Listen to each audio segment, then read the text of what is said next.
I used to believe that love was unbreakable if it was built on years of trust. But one night was all it took to prove me wrong. One night that destroyed a decade of marriage, 2 children's laughter, and the only man who ever truly loved me. Matthew and I met in college, young, hopeful, and certain that love would always be enough. He was quiet, calm, the kind of man who fixed things instead of arguing about them. I was the dreamer, always chasing something more. For 10 years, we built a life that everyone envied. 2 kids, a cozy house, dinners with friends, laughter in the backyard. But beneath it all, I was fading.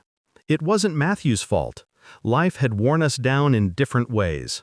After our second child, he poured himself into work, providing everything we needed except the one thing I craved: attention.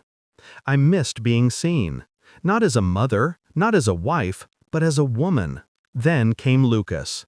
He was our landscaper, tall, charming, and effortlessly confident. He had that kind of presence that filled a room.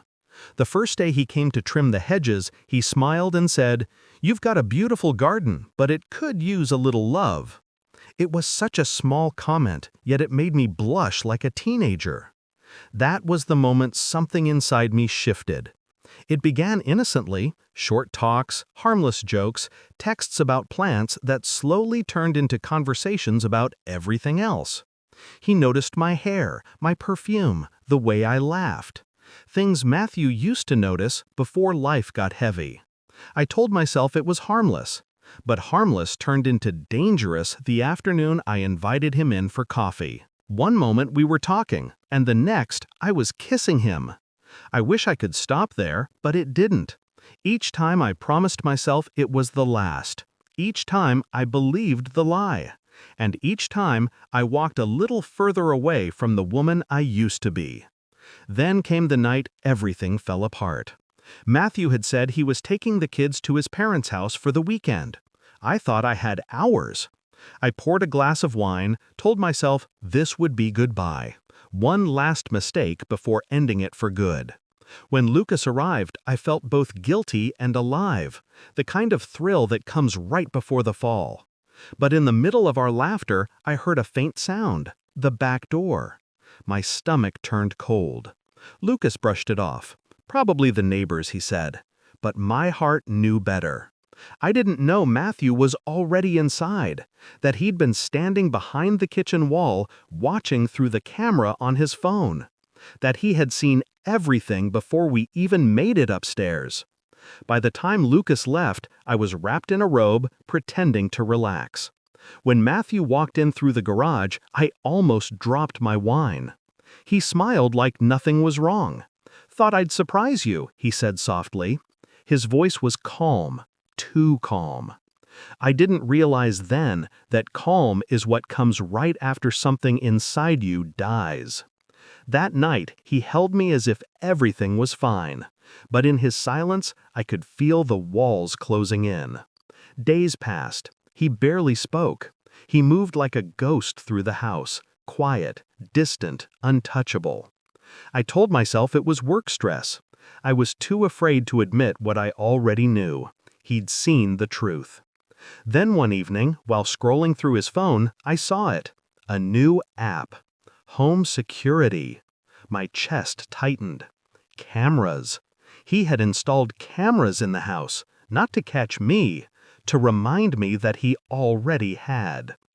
I couldn't eat, couldn't sleep. Every time he looked at me, I wanted to confess, but the words wouldn't come. A week later, he finally spoke. "Mia," he said quietly, "I know everything." I froze. My knees gave out as he pressed play on his phone. The video, my betrayal, every sound, every breath. I dropped to the floor, begging him to stop. He didn't shout, he didn't cry, he just said, "You ruined every good thing in my life."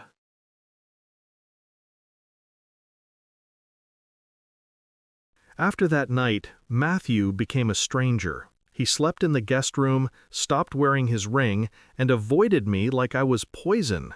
He still smiled for the kids, still packed their lunches, still fixed the broken faucet, but his warmth was gone. What terrified me most was that he never raised his voice. He just quietly disappeared from my world while still standing in the same room. Then came the words I'd been dreading. "I've spoken to a lawyer." No shouting, no anger, just a fact. "I can't love you anymore," he said. "I'm doing this because I have to." At court, he looked immaculate, steady, polite, collected. I barely recognized him. When the judge asked if he wanted mediation, he said, "No, Your Honor, there's nothing left to fix." His lawyer played the video. I couldn't breathe. He didn't look at the screen, he looked at me. There was no pain in his eyes anymore, only finality. By the end of that day, it was done.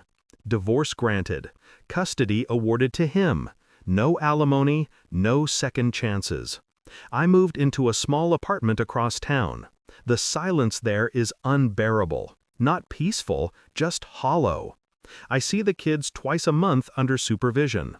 They still hug me, but the spark is gone.